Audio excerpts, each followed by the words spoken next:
खाने में हमें कैल्शियम चाहिए, विटामिन चाहिए, फैट भी चाहिए, कहीं ना कहीं ओमेगा 3 चाहिए और कई सारे विटामिन चाहिए। ये सब हमें कैसे मिलेंगे? हम जब हम अच्छा खाने खाएंगे, न्यूट्रिशियस खाना खाएंगे। अच्छा यानी कि एकदम दिखने में अच्छा नहीं, वैसा नहीं, न्यूट्रिशियस खाना हमें खाना है। तो हमें कई सारी ऐसी चीजें होती है जो हमें लगता है कि थाली अगर ना बहुत ज्यादा हैवी होती है तो बहुत महंगी होती है, तो वही हेल्दी होती है। नहीं, ऐसा नहीं है। कई सारी ऐसी सस्ती चीजें हैं जो हम खाते हैं, डाइजेशन हमारा इंप्रूव होता है, न्यूट्रिशन हमें सारे फैट, विटामिन और सारा कुछ मिलता है। मैं doctor Leena Khatri, I hope आप सभी मेरी जानकारी से कई सारे लाभ मिल रहे होंगे। आज मैं फिर आपके सामने हेल्थ रिलेटेड एक नई वीडियो लेके आई हूँ। हेल्थी खाना जो है हमारे क्या क्या हो सकता है जो हमारे लिए महंगा भी नहीं हो और राजसी कहते हैं ना जिसको, महंगा, वैसा भी नहीं हो। इसमें सबसे पहला बाजरी या फिर हम मिलेट्स वगैरह, ये सब जो औखा अनाज के जो बनते हैं आटे, वो वगैरह की रोटी ले सकते हैं, जिससे हमें कैल्शियम, विटामिन सब कुछ मिल सकता है।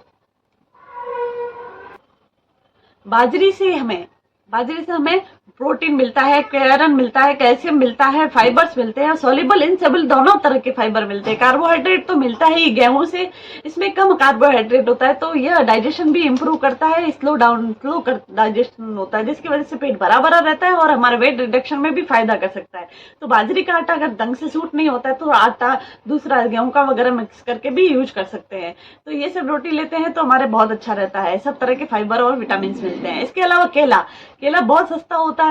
ये कॉलेज वगैरह के स्टूडेंट्स होते हैं ना, जो बहुत ज्यादा दिमाग वाले होते हैं, समझदार होते हैं, वो नाश्ते में केला खा लेते हैं। बाहर की जो अनवांटेड चीज है जो ठेले पे मिलती है उससे तो कहीं गुना ज्यादा और न्यूट्रिशियस है और बहुत ही बढ़िया है, इससे डाइजेशन भी इंप्रूव होता है। तो केले से भी हमें आयरन, विटामिन और कैल्शियम वगैरह सब कुछ मिलता है। तो हमें फाइबर वगैरह भी इससे भरपूर मात्रा में मिलता है। तो कैल्शियम वगैरह सबके लिए केला बहुत अच्छा नाश्ता होता है या खाना होता है।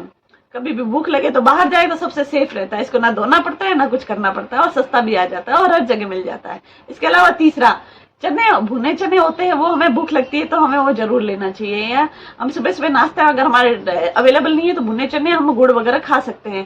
पहले के जो पहलवान वगैरह तो यही तो खाते थे, जिससे उनकी पहलवानी कितनी अच्छी रहती थी। वो गुड़ के साथ चने खाते थे, जिससे उनके आयरन और कैल्शियम वगैरह बहुत अच्छा रहता था।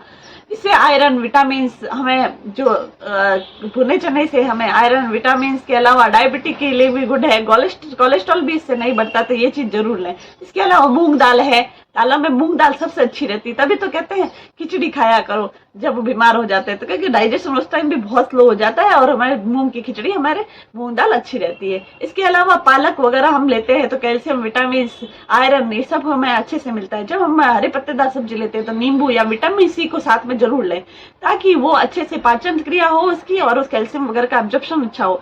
ये बात ध्यान रखिए, आप कई सारे लाभ ले सकते हैं।